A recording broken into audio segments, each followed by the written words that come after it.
Ditargetkan ke depannya tanaman anggur tersebut akan terus dikembangkan sehingga tidak menutup kemungkinan Kabupaten Dairi akan menjadi penghasil buah anggur.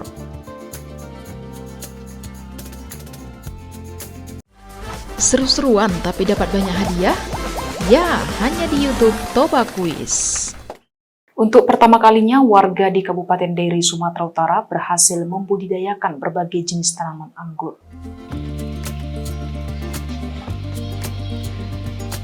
Berawal dari hobi, Ramses Tinambunan, warga desa Hutan Baru, Kecamatan Siempat Nempu, Kabupaten Dairi, berhasil kembangkan budidaya varietas tanaman anggur di pekarangan rumahnya.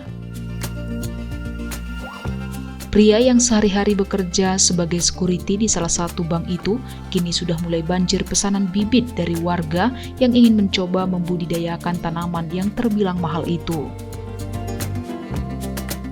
Saat ini ada 25 varietas yang sudah berhasil dibudidayakan hingga berbuah. Kini buah hasil panen sudah dijual kepada masyarakat dengan harga Rp100.000 hingga Rp125.000 per kilo. Selain itu, Ramses kini mulai disibukkan dengan melakukan pembibitan anggur. Ratusan bibit tanaman anggur sudah laku terjual dengan omset jutaan rupiah. Totalnya ada 25 varietas, namun yang produksi totalnya hanya 5 di depan rumah ini. Untuk yang 20 varietas lagi ada di atas, akan kita kembangkan ke depannya. Varietas pertama di depan rumah ini ada varietas transfigurasi, itu dari Ukraina. Yang kedua varietas Ninel dari Ukraina juga, varietas Jupiter dari USA. Yang keempat varietas Baikonur dari Rusia. Satu lagi ini ada varietas Monroe dari California. Untuk pembuahan kita harus melakukan sistem pruning ataupun pemangkasan pembuahan.